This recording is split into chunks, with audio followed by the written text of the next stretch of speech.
The front door had been left ajar, in an unusual slip. I pushed it open, expecting Susan, but found her hand tangled with another man's across our kitchen table, a half-eaten dinner between them.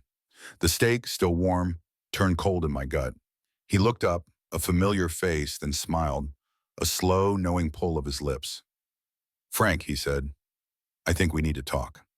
My life, for a long stretch, felt like a finished blueprint. I had built it with intention, brick by brick, from the ground up, much like the precision machinery we fabricated in the plant. Miller Manufacturing, inherited from my father, Arthur, had grown under my hand, expanding from a regional outfit to a name known across several states. It wasn't just a business, it was a cornerstone of this town, providing livelihoods, steady work, a sense of purpose. I took pride in that, a quiet satisfaction that settled deep in my bones. But the real anchor, the true center, was Susan. Her presence was like the sun in our home, constant and warming. Bright, with a quick laugh and an even quicker mind, she navigated our world with grace. I remembered the first time I saw her, at that stuffy charity dinner downtown. She was enduring some boorish fellows droning, her polite smile stretched thin. I'd walked over, offered a flimsy excuse about a forgotten dance partner, and spirited her away. She hadn't looked back. Our courtship had been a spirited dance itself, full of long talks under the summer sky and a shared ambition to build something lasting. Marriage came naturally, a strong, passionate connection that felt as real and solid as anything I'd ever touched. We had 3 children: David, the eldest, steady and analytical; Emily, vibrant and artistic; and Thomas, the youngest, with a mischievous spark. They grew up in a comfortable house on a tree-lined street, never wanting for much, surrounded by the hum of a successful family. Susan, a registered nurse before we started having children, never truly left the profession. She volunteered on hospital committees, her insights valued, her presence a familiar comfort to the hospital staff. Our life together from the outside probably looked like one of those Norman Rockwell paintings.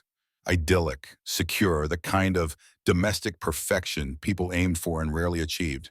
There was a quiet hum of envy sometimes, I knew, in the way neighbors talked about our place, our children, the easy rhythm of our days.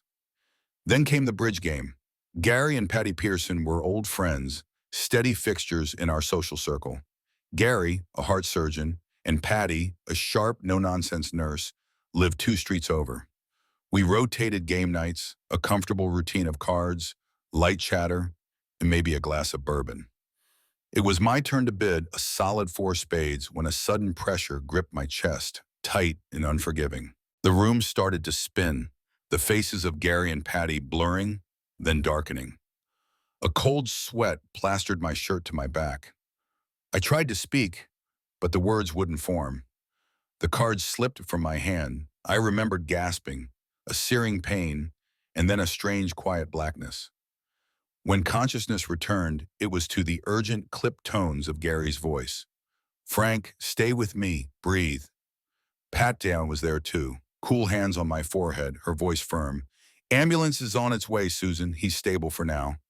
They had saved my life, a terrifying, sudden intervention right there in my living room. Gary, the heart doctor, and Patty, the skilled nurse, had been in the right place at the right time. The recovery was a long, slow climb back from the brink. My life, once so predictable, became a meticulously managed landscape of pills, dietary restrictions, and scheduled walks. The doctors laid it all out with clinical precision. No more red meat, no alcohol, daily exercise, stress reduction. It was a complete overhaul, a dismantling of old habits, and it left me feeling brittle, like a piece of pottery fired too quickly. Susan, bless her, became my devoted shadow. She moved through the house with a new kind of purpose, managing my medication schedule, preparing bland, healthy meals, and coaxing me into my daily walks around the block. Her background as a nurse meant she understood the gravity of my condition, the fine line between recovery and relapse. She was vigilant, her eyes constantly on me, assessing my pallor, my breathing, the set of my jaw. The doctors had been very clear about one thing in particular. For the next few months, Mr. Miller, no strenuous physical activity. This includes intimacy. Your heart needs time to heal, to knit itself back together. It was a clinical directive, spoken with the detached authority of medical science. Susan had nodded, her face unreadable. I had understood the necessity, of course. But as weeks turned into months and my body slowly mended, a different kind of tension began to settle over our home. I saw it in Susan, a quiet shift. Her usual effervescence dimmed to shade. The easy touch, the spontaneous hug, grew less frequent, replaced by a subtle distance. It was a necessary part of my healing, this temporary celibacy, but it was also a burden, one I could feel pressing down on her, quietly reshaping her days. The months that followed my heart attack were a slow march back to something resembling normal. I approached my rehabilitation with the same methodical precision I applied to our manufacturing processes. Every pill taken on time, every meal portioned out according to Susan's careful instructions, every step counted during my mandated walks. I felt the slow, undeniable progress in my own body, the lungs drawing deeper breaths, the strength returning to my legs, the dull ache in my chest receding to a manageable thrum. It was a victory, small but significant, each day a testament to discipline and perseverance. Susan was my unwavering support through it all. She maintained a cheerful front, her smile a familiar comfort. But even through my own tunnel vision of recovery, I was observant. I'd catch a fleeting shadow in her eyes sometimes, a weariness that her bright demeanor couldn't quite mask. Her laughter seemed to echo with a different timbre, a little less spontaneous, a little more deliberate. She never complained, never spoke of the strain, but the quiet tension that settled between us after the doctor's strict warnings about physical exertion, especially intimacy, began to solidify. It was an unacknowledged burden, one she carried with a stoic grace that both impressed and, in some unspoken way, worried me. I noticed the subtle shifts, the way she might gaze out the kitchen window for a beat too long, lost in thought. A new quietness would descend upon her after a day of managing my health, attending to the children, and keeping the house running. I put it down to the stress of my illness, the disruption to our lives. It was a lot for one person to shoulder. I tried to express my gratitude often, to tell her how much I appreciated her devotion.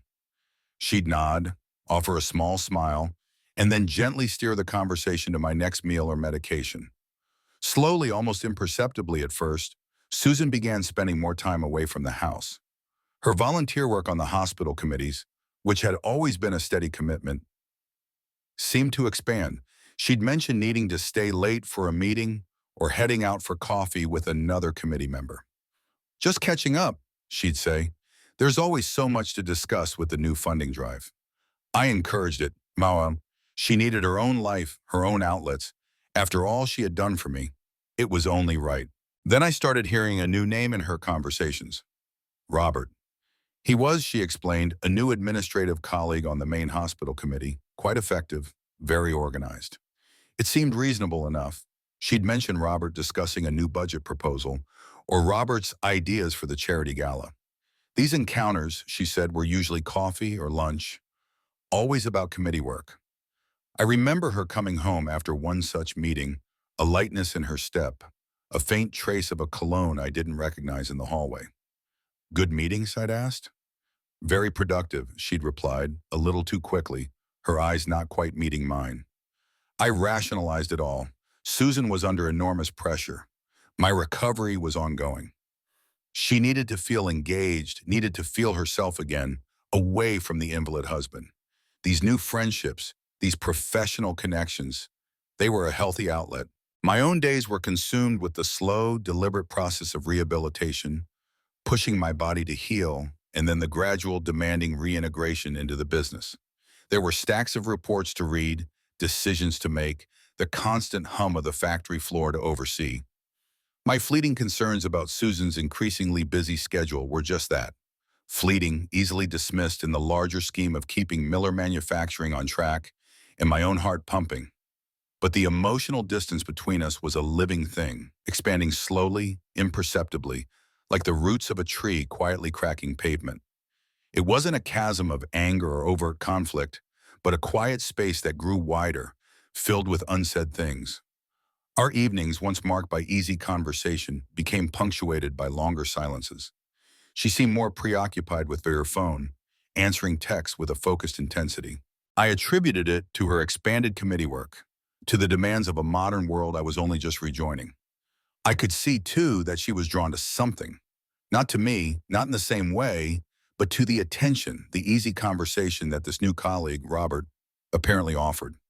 Her stories, initially about hospital logistics, began to include small, almost imperceptible personal details about him, his sense of humor, his thoughtful observations. The innocent meetings grew bolder. Coffee became dinner. We just lost track of time talking about the new wing, she'd explain, coming home a little later, her eyes bright but guarded. Then came the small untruths. "I'm with Patty," she'd say, but Patty would call 10 minutes later, asking if Susan was home yet.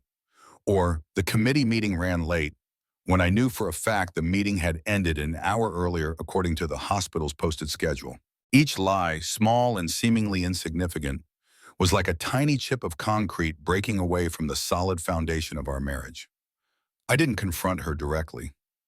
I just observed, the pieces slowly collecting in my mind, forming a pattern I didn't want to acknowledge. The perfect Midwestern wife, my Susan, seemed to be feeling the pull of something outside our shared life, a gravitational force I couldn't yet name. The name Robert, I soon realized, had been a placeholder. The real name, the one whispered in hushed tones into her phone or quickly stifled when I entered a room, was Mark Jensen. He was a sales rep, she'd eventually admitted, for a medical supply company, a charming, affable man she'd met through her hospital committee work. I remember her describing him once, in passing, as full of life, a phrase that resonated with a quiet irony in our carefully constructed post-heart attack existence. Mark, she explained, offered a spontaneity, a zest, that felt long forgotten in the measured calm of our home. Their meetings grew more frequent, the innocent coffee dates replaced by late dinners, then by other, more intimate rendezvous she never explicitly mentioned. The affair had begun, a thrilling, terrifying departure from the stable, predictable life we had built. I could see it in her, in the renewed sparkle in her eyes after an afternoon away, the flush on her cheeks, a subtle vibrancy that hadn't been there before. She looked younger, lighter, almost reckless. I remember her humming while doing the dishes, something she hadn't done in years. She seemed to convince herself, I thought later, that she deserved this fleeting happiness, this rush of renewed desire. Her alibis grew more elaborate, a carefully woven tapestry of hospital committee meetings, charity gala planning, and lunches with Patty or other friends. I heard the details, the specific committees, the agendas, the names of other volunteers. She was good at it, too good, the lies slipping out with a convincing ease that spoke of practice. I would nod, accepting her explanations, always grateful for her continued presence, her support. "You're always doing so much for me, Susan," I'd say. "I don't know what I'd do without you."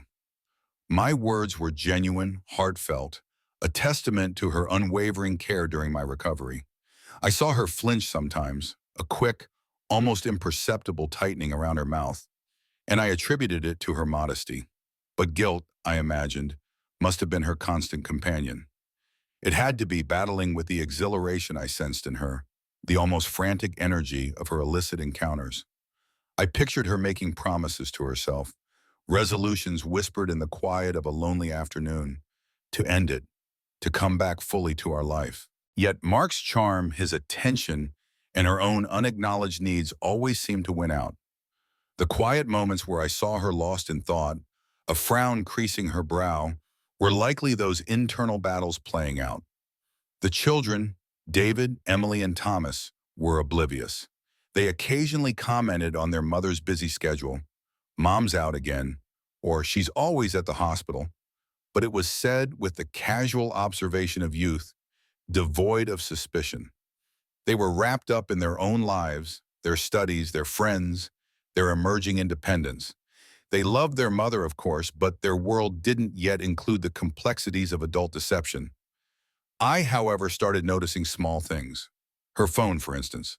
It was always clutched tightly in her hand, even while watching television.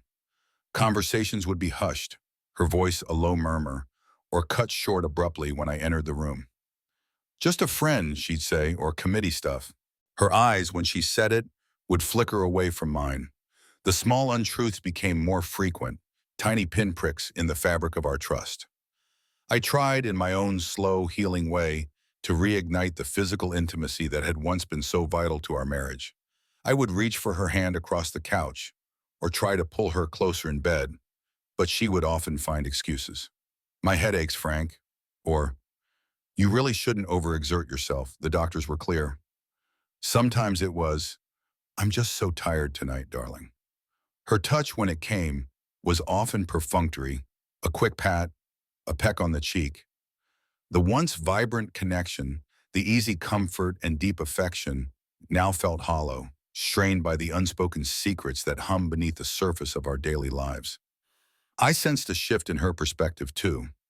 Mark Jensen, initially an escape, a fleeting thrill, began to represent something more for Susan. I saw her studying real estate listings in the paper one morning, then quickly closing the page when I walked by. She asked hypothetical questions about financial independence, about what it would be like to start over. It was subtle, but the implications were clear. This affair was deepening, becoming more emotionally entwined than just a physical transgression. She was seeing him not just as a temporary diversion, but as a potential path to a different future. I felt it, a growing chasm between us, a profound sense of isolation despite her physical presence in our home. She was there, but she was also undeniably elsewhere.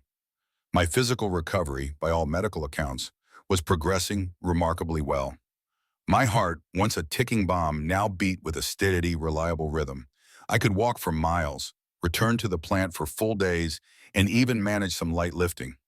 But as my body mended, my emotional health began to fray. Susan's increasing distance, the quiet chasm that had opened between us, gnawed at me. It was a constant, dull ache, far more insidious than any post-operative pain. I tried to talk to her, to bridge the growing gap. Susan, I'd start, is everything all right between us? You seem distant. She would deflect, a practice maneuver. It's just the stress of your recovery, Frank. You're still healing. We both are. Or she'd turn defensive. What are you talking about? I've been here for you every step of the way. Maybe you're just not used to me having a life outside of being your nurse. Her words, sharp and unexpected, would cut me off, leaving me no room to push further. But the small details kept pricking at my consciousness, refusing to be dismissed. The odometer on her car, a new model I'd bought her last year, seemed to accumulate miles faster than her stated errands would suggest. The faint scent of a different cologne, not mine, not hers, lingering in the car after she'd used it. Missed calls on her phone that would appear on the caller ID, only for her to delete them immediately or claim it was a wrong number. Each instance was a tiny seed of doubt planted in my mind. Then came Patty Peterson's casual comment. We were at their house for dinner, a quiet evening. Susan's been so busy lately, Patty remarked, pouring iced tea. I hardly see her anymore outside of the committee meetings. And even those, she's often running off right at the end. Gary, absorbed in carving the roast, didn't seem to notice. But for me, it was a spark, igniting a slow burn of suspicion that had been simmering for weeks.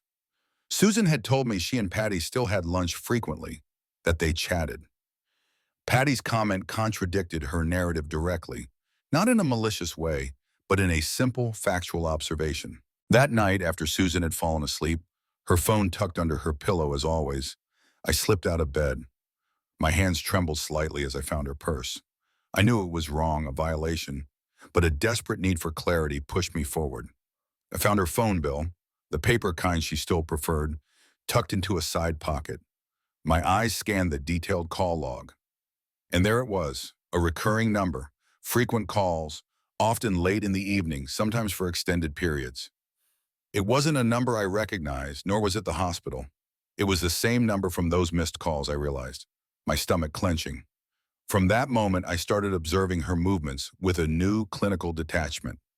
I noted her late returns, her vague explanations. Traffic, she'd say, or we were just finishing up paperwork.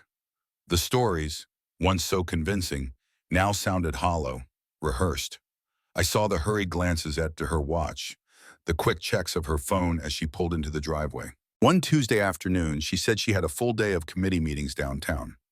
A dull ache of dread settled in my chest, a terrifying certainty that had nothing to do with my heart. I grabbed my car keys, a hat pulled low over my eyes, and waited. When she backed out of the driveway, I gave her a minute, then followed. My heart hammered against my ribs, a painful echo of my previous attack.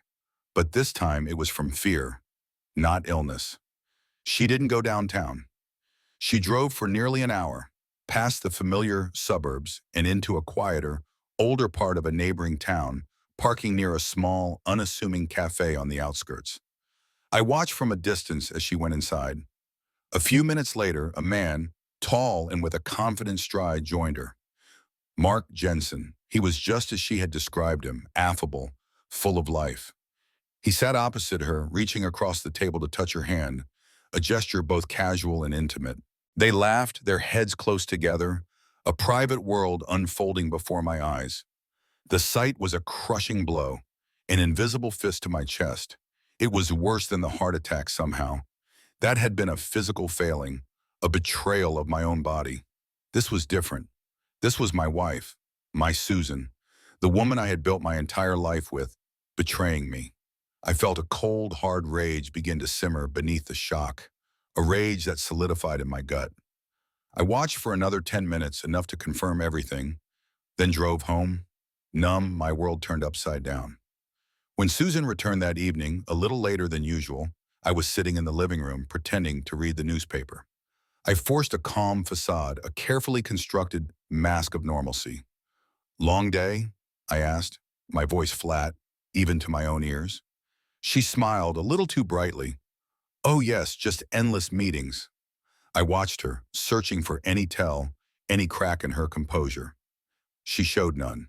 That night I lay sleepless, the image of them seared into my mind, grappling with the immense betrayal, the cold, bitter reality. I had to decide what to do next. The next morning the sun rose with its usual indifference, painting the kitchen in pale gold light. It was a Tuesday, the day Susan usually started her hospital rounds early, but today was different. I waited until the children had left for school, their usual chatter muted by an unspoken tension that already permeated the air. When Susan walked into the kitchen, humming faintly, I set down my coffee cup with a deliberate click. "Susan," I began, my voice flat, almost monotone. "We need to talk." Her hum died. She turned, her smile fading. I watched her closely, the subtle tightening around her eyes, the slight shift of her weight. "What is it, Frank?" she asked, her voice a little too casual. I didn't raise my voice. I just laid it out, piece by agonizing piece. The phone calls, the unknown number, the late nights, Patty's unwitting comment, and finally yesterday afternoon, the cafe. Mark Jensen. "I followed you, Susan," I said, the words heavy in the silent room. "I saw you with him." The color drained from her face. She tried to deny it at first, a desperate, futile attempt. "Frank, you're imagining things. It was just a meeting, a work lunch." But her eyes darted away, her hands wrung together. I just looked at her, my gaze unwavering. The flimsy structure of her lies crumbled.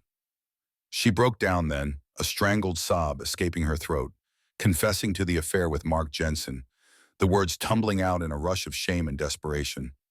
The confrontation was raw, devastating. Accusations, sharp and bitter, flowed from my lips, fueled by the cold anger that had festered all night. Her tearful apologies, her pleas for understanding, did little to soothe the gaping wound. I learned the depth and duration of the betrayal, how long it had been happening, the details she reluctantly admitted. Each revelation was another shard of glass, further shattering the fragile remnants of my trust. She pleaded for forgiveness, her voice hoarse.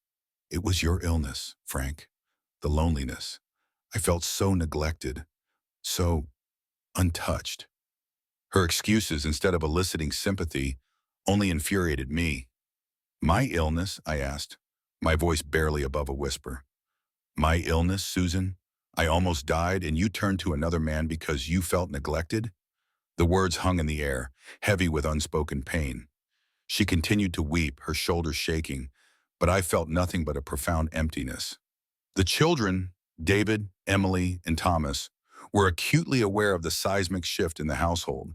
The usual rhythm of our home was gone, replaced by a suffocating silence, punctuated by hushed arguments or Susan's muffled sobs. They became withdrawn, anxious, their laughter replaced by quiet footsteps and worried glances. I saw them trying to piece it together, their young minds grappling with an adult sorrow they couldn't comprehend. I retreated both physically and emotionally. My study, once a place for work, became my sanctuary. I spent hours there staring out the window at the familiar Midwestern landscape, finding solace only in its quiet, unchanging constancy. Susan tried to reconcile, to talk, to touch me, but my wounds were too fresh, too deep. The thought of moving past it immediately was unimaginable. Every touch, every word from her felt like a lie. The house, once a home filled with laughter and the comfortable hum of family life, became a silent battleground of resentment and grief. Our meals were eaten in stony silence, our evenings spent in separate rooms. The air was thick with unaddressed pain, a constant, suffocating weight. In my despair, I confided in my father, Arthur. He came over one evening just to sit with me, saying little. He was a man of few words, but his presence was a steady anchor. He listened, his gaze unwavering, offering quiet support, a hand on my shoulder, a shared sigh. He didn't offer advice or judgment, just the solid, reliable presence of a man who had seen his share of life's complexities. The community, small and tightly knit as it was, began to sense something was amiss. The sudden quietness of our household, Susan's pallor, my own stoic demeanor. No details were known, but the whispers, the knowing glances had begun. I felt the weight of it all, the irreparable damage to my family, to the legacy I had so carefully built, to my own sense of self. I was the solid, dependable Frank Miller, the man who had overcome a heart attack, only to be brought low by a deeper, more profound betrayal. There was a bitter irony to it all. I had survived a heart attack, only for my heart to be broken by the woman I loved most. And as you'll see, life's costly choices always have a way of unfolding. Stick around to the end to see how life's costly choices unfold. The days that followed the confession plunged me into a deep depression. It wasn't the languid sadness I'd felt after my heart attack. This was a black, suffocating weight, punctuated by violent bouts of rage that I struggled to keep bottled. The overwhelming sense of loss was not for Susan, not in the way it once was, but for the life I thought we had, for the man I thought I was, for the future I had envisioned. It was as if a vital organ had been ripped from me, leaving a raw, aching void. My work, once a source of pride and purpose, suffered immensely. I went to the plant, sat at my desk, but my mind was miles away, replaying scenes, dissecting Susan's words, piecing together the timeline of her deceit. The numbers on the spreadsheets blurred. The reports lay unread. Decisions, once clear, now felt muddled and insignificant. My father, Arthur, noticed. He'd walk into my office, sit silently, and just observe. "Everything all right, son?" he'd ask, his eyes kind but knowing. I'd just nod, unable to articulate the mess inside my head. Susan, meanwhile, moved through the house with a tentative, almost fragile air. She attempted to show remorse, her voice soft, her eyes often red-rimmed. She'd leave me notes, small gestures of regret, but her efforts felt hollow to me, overshadowed by the enormity of her betrayal, the calculated lies she had maintained for months. The image of her and Mark in that cafe, their intimacy, was burned into my memory, making her apologies feel like a fresh insult. I considered divorce, of course. The thought was a constant hum in the background of my mind. But the idea of the public scandal, the whispers, the dissection of our lives in this small Midwestern town, paralyzed me. More than that, the impact on David, Emily, and Thomas was a heavy weight. They were already walking on eggshells, sensing the fractured landscape of our home. A divorce would shatter them completely, and I couldn't bring myself to do that. Not yet. Instead, a cold, hard resolve began to form in my mind. It was slow, insidious, like frost creeping across a pane of glass. Susan must pay a price for her actions, not just for me, but for what she had done to our children, to our family, to the very fabric of our lives. The sentiment wasn't about anger anymore. It was about justice, about rebalancing a scale that had been violently tipped. My focus shifted from internal agony to external action. I started to discreetly investigate Mark Jensen, his full name, his company, his sales territory, his personal history. I made a few calls, subtle inquiries, pulling on the threads of old business contacts, leveraging the quiet influence I still held in the community. Information trickled back. Mark was a rising star in medical sales, ambitious, divorced, with a reputation for charm and aggressive tactics. I realized then that the damage wasn't just emotional. My reputation built over decades, my family's standing in this town, the legacy of Miller Manufacturing, all were at stake. The charmed life I thought I had, the perfect Rockwell painting, was now revealed as a fragile illusion, ready to splinter at any moment. The thought of losing it all, of becoming a public spectacle, filled me with a primal dread.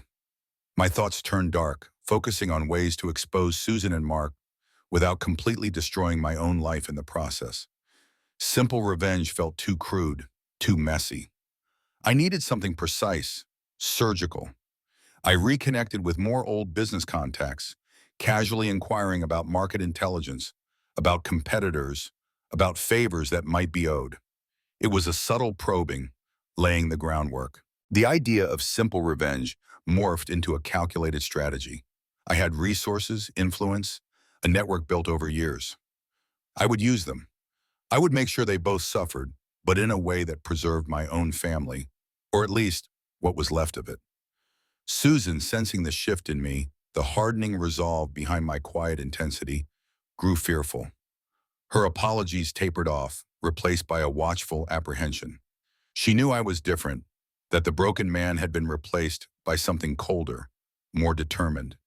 She saw it in my eyes, in the way I carried myself, in the silence that stretched between us. I began planning my next moves with a chilling precision. It wasn't about lashing out, it was about dismantling.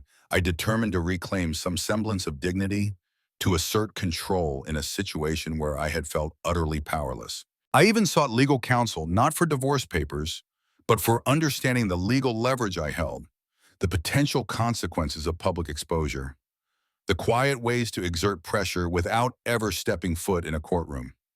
I needed to understand the rules of this new game. The cold, unwavering determination that had settled in my gut now drove me. My plan, once a nebulous idea, had taken shape, precise and methodical. I began to execute it, pulling levers unseen, speaking in hushed tones, leveraging the network I had built over decades. Miller Manufacturing might not deal directly in medical supplies, but my connections in the aerospace industry, our suppliers, our larger clientele, offered a surprising reach. A quiet word here, a subtle suggestion there, about a certain medical supply company's unreliability or questionable business practices. I didn't need to lie, I just needed to plant seeds of doubt. I subtly leaked information to Mark Jensen's competitors, details gleaned from my quiet investigation, market intelligence that could create obstacles, erode his market share, or tie up his company in bureaucratic red tape. It was like watching a slow-motion car crash, where I was the unseen hand on the wheel. Each small piece of information, each carefully placed rumor, chipped away at his professional standing, making him appear less trustworthy, less effective. I also considered the financial implications for Susan. She held a significant stake in Miller Manufacturing, a trust set up years ago, meant to secure her future and that of our children. My actions needed to be precise, ensuring that if the affair were to become public, the social and professional condemnation would primarily fall upon her. The goal wasn't just to hurt Mark, it was to ensure Susan felt the full weight of her choices, financially and socially. I manipulated events, not through outright falsehoods, but through strategic omissions and highlighting existing vulnerabilities, to ensure Mark Jensen's professional reputation was damaged, making him toxic in his industry. Nobody wanted to deal with a risky partner. Susan, bless her oblivious heart, remained unaware of my machinations. She attributed my quiet intensity to my pain, to my struggle with her betrayal. She saw her own guilt reflected in my hardened gaze, mistaking my vengeful resolve for deep sorrow. She tried, still, to mend things, but my demeanor, the wall I had erected, remained impenetrable. The children, caught in the suffocating middle, pleaded with us. "Mom, Dad, please," Emily had said one evening, her voice barely a whisper. "Can't you just talk?" David tried to mediate. Thomas just retreated to his room. But I remained unyielding, locked into my purpose. The raw innocence of their pleas only fueled my resolve to protect them from the wider fallout, even as I inflicted pain on their mother. I considered the ethical lines I was crossing. I was a man of integrity, a pillar of the community. This calculated campaign of sabotage felt alien, a dark departure from my usual moral compass. But the pain of betrayal, the sheer, unadulterated shock of her deceit, overrode those qualms. It was a justification, perhaps, but one that felt undeniably real in the pit of my stomach. I carefully managed my public image. At church, at the grocery store, at Rotary meetings, I was the wronged husband, the man who had suffered a heart attack and was now facing a profound personal challenge with quiet dignity. Sympathy flowed my way, offered in hushed tones, knowing glances. I accepted, fueled by it, using it as another tool in my arsenal. Gary and Patty Peterson noticed the marital strain, of course, and offered their support. "Frank, you know we're here for you," Gary had said, but I remained guarded, offering only vague platitudes about personal matters. There was a grim satisfaction in watching my intricate plan unfold, piece by painstaking piece. It was like constructing a complex machine, each gear turning precisely as intended. I contemplated the full extent of the price I wanted Susan to pay, financially, socially, emotionally. I didn't want her destitute, but I wanted her to feel the weight of what she had thrown away. I wanted her to understand the fragility of the life she had risked for a fleeting passion. The weight of my own actions, the dark path I was taking, began to settle on me occasionally, a cold knot in my stomach. But I pushed it aside, focusing relentlessly on the end goal, the reassertion of my control, the restoration of order.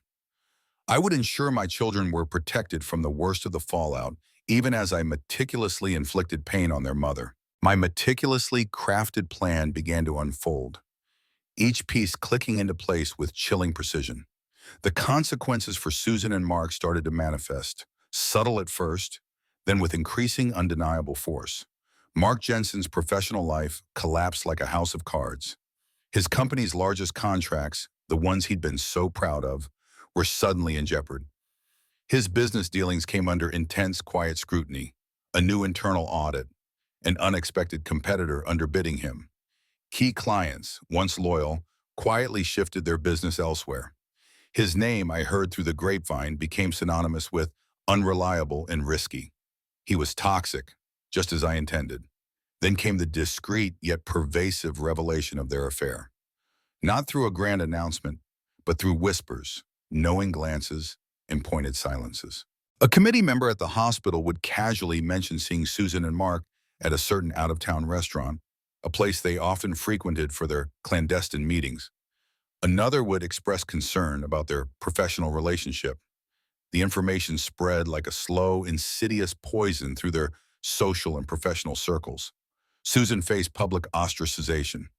Her longtime friends, women she'd shared coffee and confidences with for years, suddenly became busy. Calls went unreturned.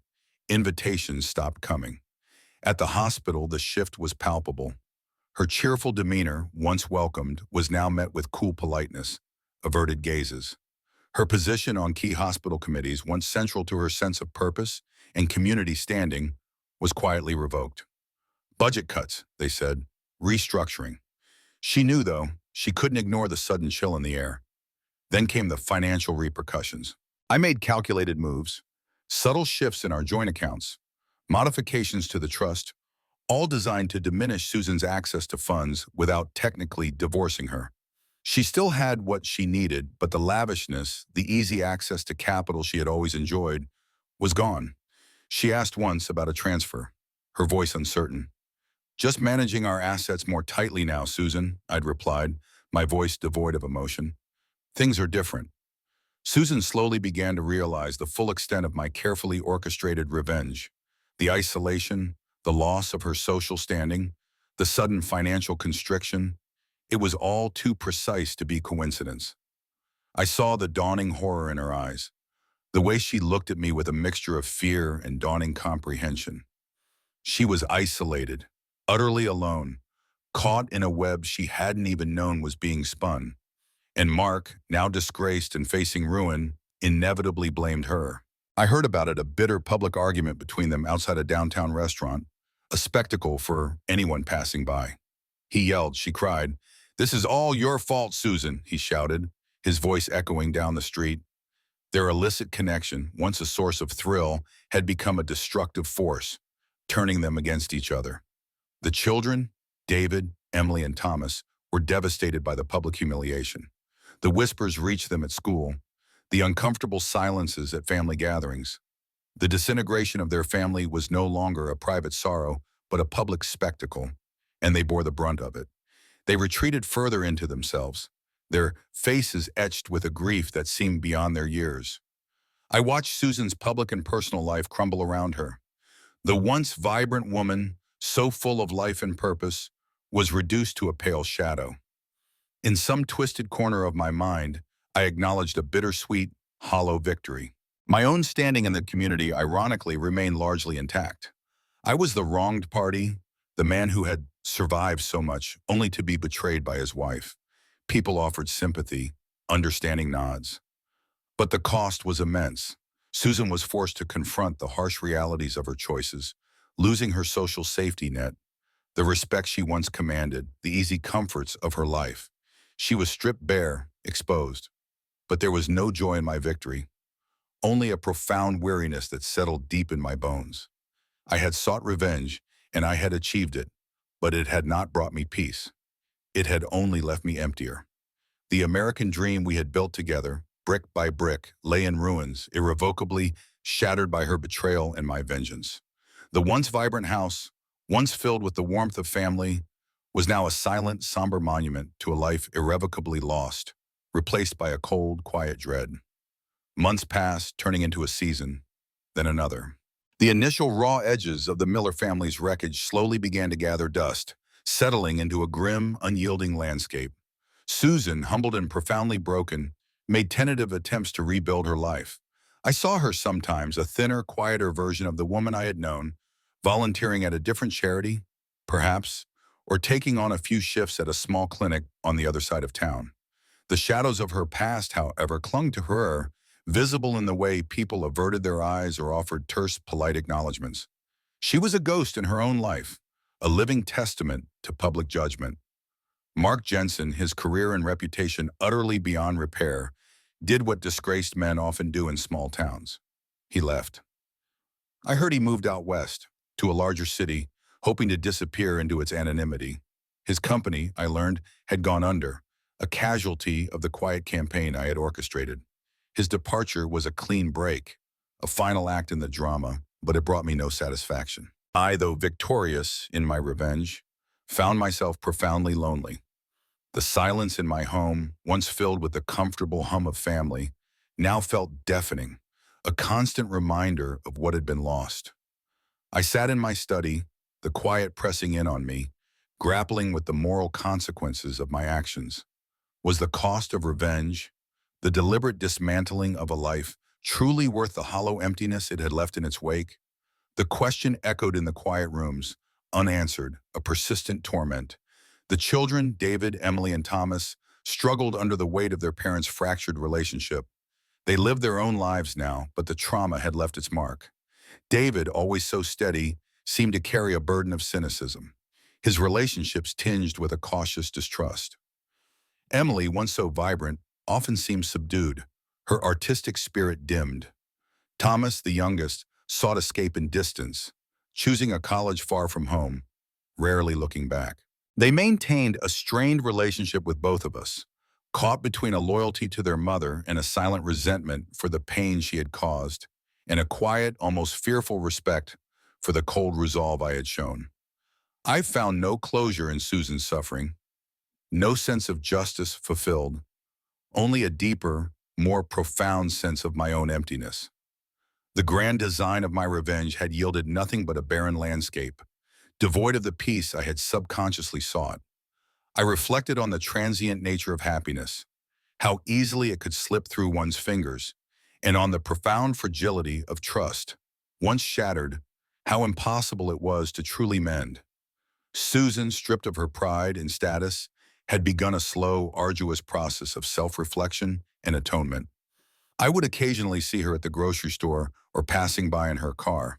Our eyes would meet for a fleeting moment, and I would catch a flicker of the love we had once shared, a ghost of the connection that had bound us for so long.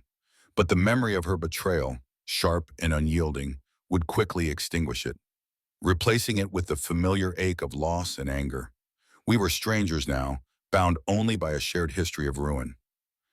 The story ended not with triumph, not with a resolution that neatly tied up loose ends, but with a somber understanding of the devastating ripples of infidelity and revenge.